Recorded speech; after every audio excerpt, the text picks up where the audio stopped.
ప్రియమైన సోదరులారా, ఈరోజు మనం ప్రకటన గ్రంథం 2వ అధ్యాయం 8 నుండి 11 వచనాలను అధ్యయనం చేద్దాం. ఇది యేసుక్రీస్తు తన దూత ద్వారా స్మిర్నా సంఘానికి ఇచ్చిన సందేశం. ఈ వచనములలో మనం సంఘముకు వచ్చిన కష్టాలు, ప్రభువు ఇచ్చిన ప్రోత్సాహం మరియు జయించినవారికి వాగ్దానం చూస్తాము. 8వ వచనం. మొదటివాడును చివరివాడును మృతుడై మళ్లీ బ్రతికినవాడుని వాక్యములు ఇవి. యేసు తనను పరిచయం చేసుకుంటున్నాడు. ఆయన శాశ్వతుడే కాకుండా మరణాన్ని జయించినవాడు. మన పాఠం: మనం మరణాన్ని భయపడవలసిన అవసరం లేదు, ఎందుకంటే మన ప్రభువు జీవములో నిత్యుడైనవాడు. 9వ వచనం.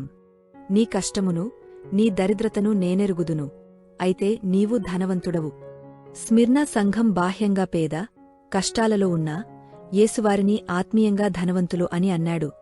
వారిపై అపవాదనలు, హింసలు వచ్చినా ప్రభువు అన్నీ చూశాడు. మన పాఠం: బాహ్య సంపద కంటే ఆత్మీయ సంపదే నిజమైన ధనము. 10వ వచనం. భయపడవద్దు, మరణము వరకు నమ్మకముగా ఉండుము, నేను నీకు జీవకిరీటమును ఇస్తాను. యేసు ముందుగానే హెచ్చరిస్తున్నాడు, వారు పరీక్షలు ఎదుర్కొంటారు, జైలులో వేయబడతారు. కాని ఆయన ఒక అద్భుతమైన వాగ్దానం ఇస్తున్నాడు. మరణము వరకు విశ్వాసములో నిలబడితే జీవకిరీటం లభిస్తుంది. మన పాఠం: క్రైస్తవ విశ్వాసం చివరిదాకా నిలబెట్టుకోవాలి, అప్పుడే కిరీటం లభిస్తుంది. 11వ వచనం. జయించిన వానికి రెండవ మరణముచేత హాని కలుగదు. మొదటి మరణం శారీరక మరణం, రెండవ మరణం నిత్య శిక్ష. కాని విశ్వాసములో జయించినవారికి రెండవ మరణం హాని చేయదు. మన పాఠం: యేసునందు నిలిచిన వారికి నిత్యజీవం ఖాయం.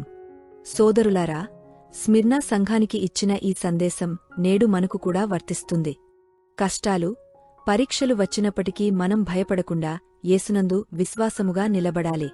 అప్పుడు ప్రభువు మనకు జీవకిరీటం ఇస్తాడు, మరియు రెండవ మరణముచేత మనకు హాని కలుగదు. కాబట్టి మనం మన విశ్వాసంలో దృఢంగా ఉండి ప్రభువును చివరిదాకా అనుసరించుదాం.